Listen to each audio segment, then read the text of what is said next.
This is my family. Ano? Bukas, Ash Wednesday? Sabi daw ng sabi ng teacher ko, huwag daw sa kanya. Bakit? Kasi magaling daw yung niya. Buong face. Tawa kami lang kaya. Hindi ko na-gets. Niloloko lang sila. Yung face daw lalagyan. Ayun ba yun? What? Ito si Mama. Bakit?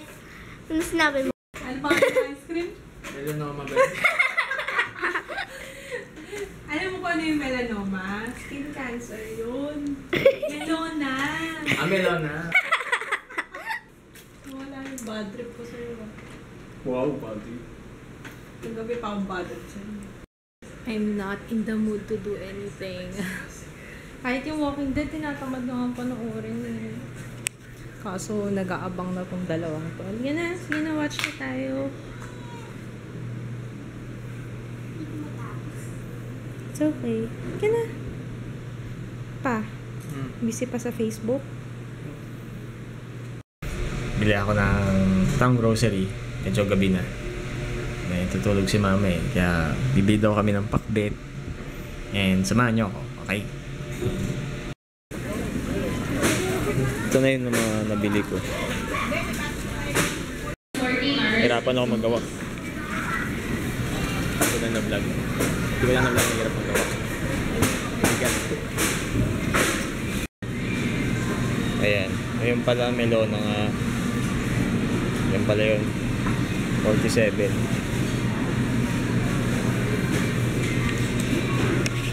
Ano sabi ko? Melanoma.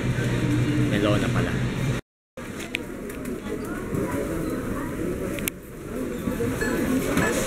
Kinord yung dry mangoes. Okay na yung pakiramdam ko, naligo ako. Kagabi, kaya kami nag-away. Ay, kaya ako nagalit kay Grace. Di pala kami nag-away. Hindi lang niya kasi narinig na sabi ko, nanonood kami Horrible Bosses 2. Hindi niya narinig yung sinabi ko. Ilang beses ko inulit na lakasan niya kasi gumagawa ako ng blog post habang nanonood kami. Sabi ko, nakikinig lang ako, hindi ko binabasa yung subtitle, kaya lakasan niya. Tapos yun, nabad trip na ako sa kanya kasi ilang beses ko sinabi. Yun lang, ang babaw na nakakatawa. Walk out ako magabi. Ikaw kasi sabi ko sa'yo eh. Kasi wag mo akong galitin eh. Hindi masyado akong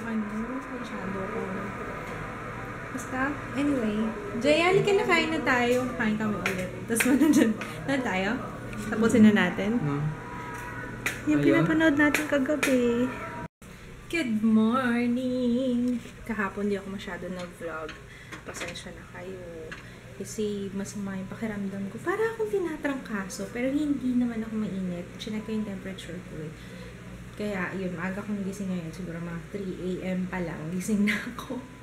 Ang sama ng pakiramdam ko kagabi. Kaya maaga ako natulog. Magpa-prepare na ako ng baon ni Jaya. Para mamaya. Wala na akong gagawin. Actually, nagluto na ako eh. Nagluto na ako ng ham. Para sa ham sandwich na. Ang galing nitong project ni Jaya. Siya lang gumawa nito eh. Karapatan makapaglibang at maglaro sa tamang oras. Ang karapatang ito ay mahalaga dahil minsan napapagod ang bata sa pag-aaral. Kaya naglilibang sila. Oh, siya nga naman. Diba? You have a point there. Anyway, ihahatid ko si Jaya papasok sa school kasi yung service niya nasiraan na naman. Ako, baon mo. Tsaka 2 sandwich. Wow. Busin mo to, ha? Tsaka yung kanin mo, ha?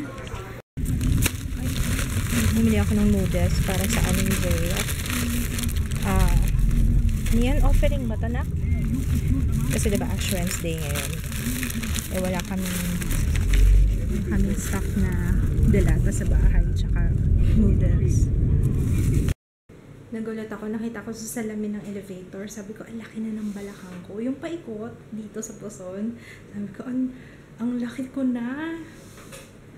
Teka nga, tingnan ko nga muna kung ilan na yung timbang ko.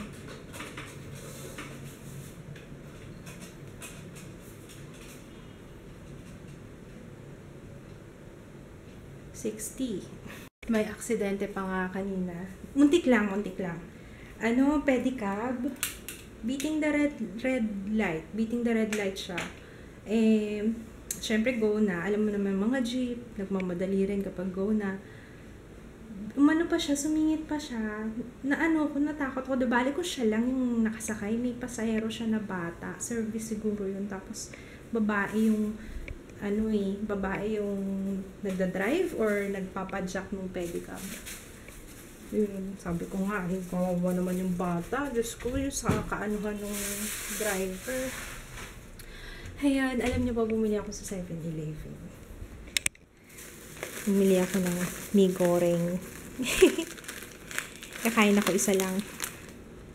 Namiss ko na eh. Ayun, wala na naman akong pag wala sila Jay at saka sila Kids, wala rin kasi akong mag-vlog. Nagpapahinga lang ako, nakahiga. Kasi nga, iba yung ng katawan ko ngayon. Siguro kaya nga ako nagulat siguro. Kasi yung balakang ko, yan, isa sa mga iniinda ko yan, yung balakang ko, yung likod, lower back. Yun. Kaya sabi ko nga, nagulat ako nung nakita ko yung tiyan ko. Actually, yung tiyan ko hindi masyadong malaki. Yung balakang, yung paikot. Basta yun, nagigets nyo na. Hulaan nyo kung anong ulam namin ngayon. Siyempre, pinakbet. Anong difference ng pinakbet sa pakbet? Hindi ko rin alam. Pero, pakbet yung ulam namin ngayon. Ang dami ng kalabasa. Yes, yan ang favorite ko sa pinakbet eh. Maliban sa talong. Okay, maghiwa muna ako.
Tapos din.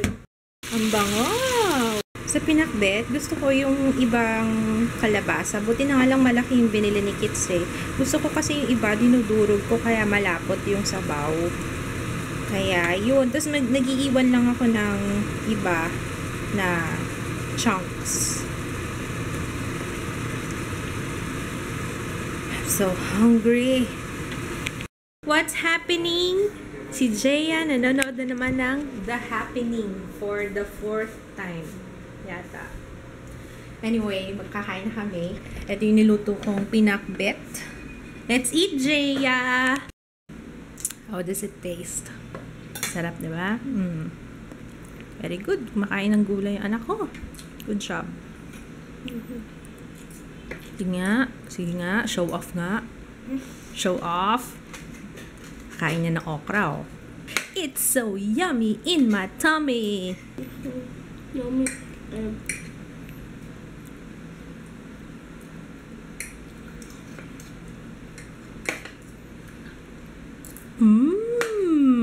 Yummy. Ash Wednesday ngayon eh, kaya magsisimba kami. Tingnan niyo anak ko, oh, naghuhugas ng pinggan. So, bait and sipag. Okay, hinihintay na lang namin si Kits dumating. Ay, actually, maliligo muna ako. Jaya, halika na. Malilate na kami. Magsa-6 o'clock na. Parang pala, Kitty yung bag mo. Tapos Kitty yung shirt mo.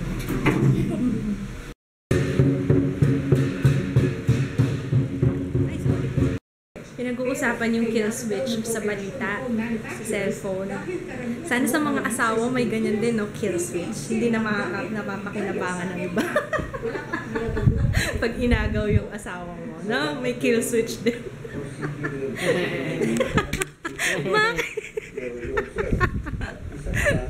May nag-send sa akin nung kababanggit lang nung text care sa 24 oras. Yung sabi may bombing daw, iwasan daw yung mga public places this week, ganyan. Baka yun nga yung sinasabi nila, ano pangalan nun? Nila Mel Tiangco. Ay nako, ayoko na makita yung quote na yan. Kakain kami ulit. Jay, alik kakain tayo ulit gulay. Naiyak ako sa commercial ng Celine. Nakakainis.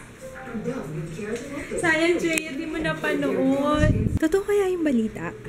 May, nasa SM North daw ako, nasa video, yung paano daw ako mag-curl. Nandun daw sa SM North. Huh? Hindi ko alam kung totoo yun. Tinanong ko nga, may mga nabasa akong comment eh.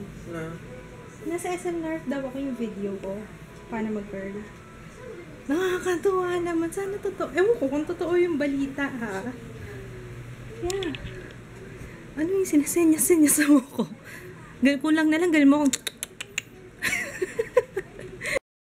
Okay, let's call it a day. Naantok na ako. Oras ba? 9:30 pa lang. Kahapon kasi, ganitong oras ako natulog. Kaya siguro inaantok na rin ako.